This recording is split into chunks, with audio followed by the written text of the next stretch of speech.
Welcome दोस्तों, आज हम चैप्टर 6 की एग्जांपल 3 सॉल्व करेंगे। तो लेट्स स्टार्ट। दोस्तों, ये एग्जांपल एक वर्टिकल फनल से रिलेटेड है। तो मैं सबसे पहले फनल ड्रा कर लेता हूँ, उसके बाद आपको स्टेटमेंट समझाता हूँ और उसके बाद हम सोल्यूशन की तरफ मूव कर जाएंगे।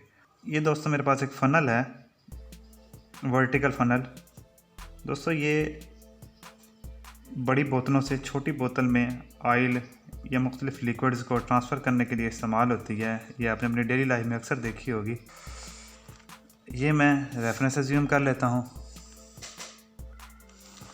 इस रेफरेंस से ये नीचे वाले पोर्शन की हाइट है जी h2, इसको मैं 2 कह देता हूँ इस पोर्शन को, और ऊपर वाले पोर्शन को 1 का नाम देता हूँ। इस रेफरेंस से ऊपर वाले पोर्शन की हाइट है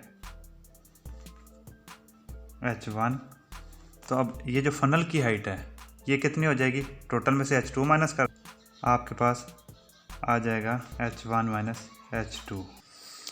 प्रॉब्लम की तरफ आते हैं दोस्तों। Water flows down hill through a closed vertical funnel. इसमें से पानी ऊपर से नीचे की तरफ आता है। The flow speed eight the top is 12 centimetre पर सेकेंड। इस पॉइंट के ऊपर मुझे स्पीड गिवन है। दोस्तों ये साथ साथ मैं जो गिवन डाटा है वो नोट डाउन करता जाता हूँ। Flow speed eight top given है, v1 से मैं डिनोट करता हूँ इसे 12 सेंटीमीटर पर सेकेंड। अब दोस्तों 1 मीटर में 100 सेंटीमीटर होते हैं। 100 को मैं लिख सकता हूँ 10⁻² सेंटीमीटर।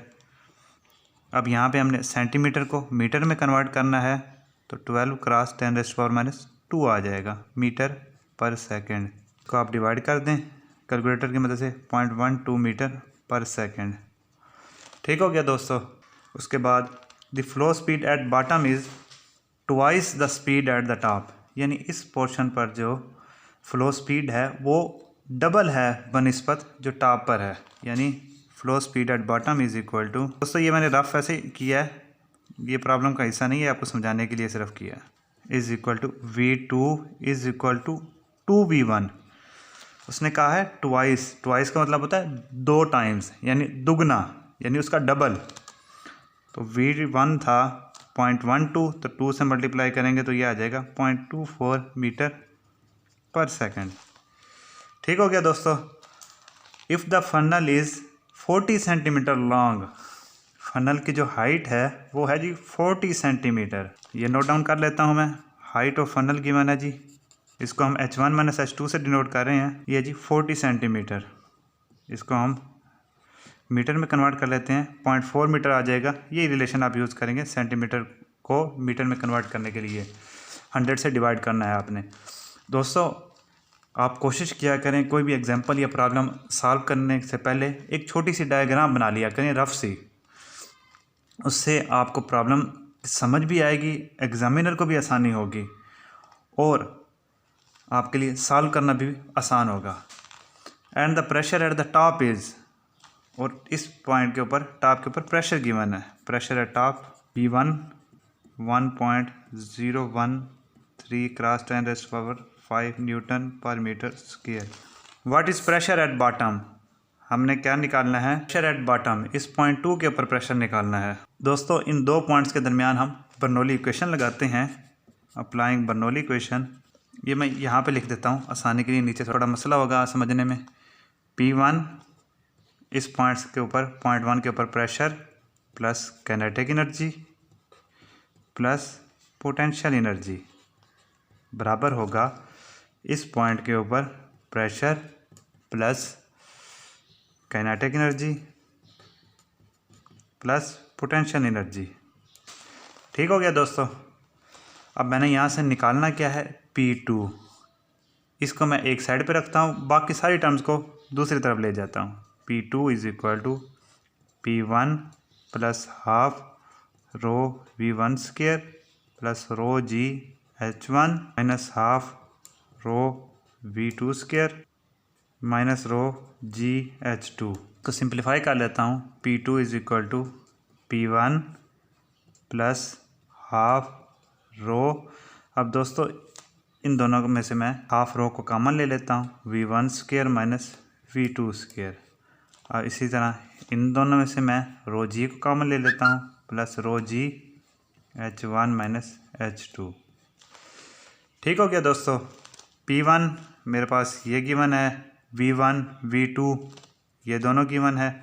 रो क्या है, डेंसिटी ऑफ वाटर, ये 1000 किलोग्राम पर मीटर क्यूब होती है, आप जानते हैं। रो ये वही डेंसिटी ऑफ वाटर है। G 9.8 मीटर पर सेकंड स्क्वायर ग्रेविटेशनल एक्सेलरेशन है। H1 माइनस H2 ये हाइट ऑफ फनल आपको गिवन है। तो इसमें आप वैल्यूज़ पुट कर दें। पुटिंग दी वैल्यूज़ P2 आ जाएगा हमारे पास, P2 is equal to 1.013 cross 10⁵ plus 1/2 density क्या है 1000 इंटू V1 कितना है 0.12 और V2 कितना है 0.24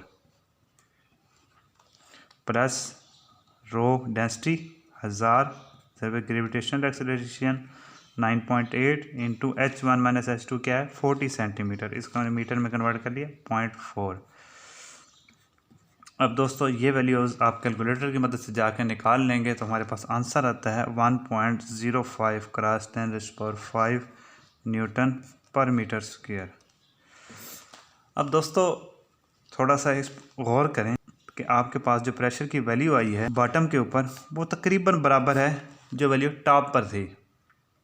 ये ऐसा क्यों है, सोचो सोचो सोचो सोचो और मुझे कमेंट्स में बताओ। इसकी वजह दोस्तों ये है कि यहाँ पर जो प्रेशर है वो एटमॉस्फेरिक ही एक्ट कर रहा है। ऊपर जो एटमॉस्फेरिक गैसें हैं वही इसके ऊपर प्रेशर लगा रही हैं पानी के ऊपर। यहाँ पे जब निकल रहा है इस सिरे से तो यहाँ पर भी एटमॉस्फेरिक प्रेशर ही है, तो इन दोनों सिरों पर प्रेशर तकरीबन सेम ही है। तो इस वजह से इनके अब इसकी वैल्यूज़ जो हैं वो एटमॉस्फेरिक प्रेशर के बराबर ही आ रही हैं। दोस्तों मैंने कोशिश की कि आपको ये प्रॉब्लम आसानी से और अच्छे तरीके से समझा सकूं। अगर मैं इस कोशिश में कामयाब हुआ हूं तो वीडियो को लाइक करो, शेयर करो, सब्सक्राइब करो। और अगर कोई कमी है या मैं अच्छे तरीके से नहीं समझा पा रहा, कोई और तरीका मुझे अडॉप्ट करना चाहिए तो प्लीज़ कमेंट में बताओ। आपका बहुत बहुत शुक्रिया। गुड बाय, अल्लाह हाफिज़।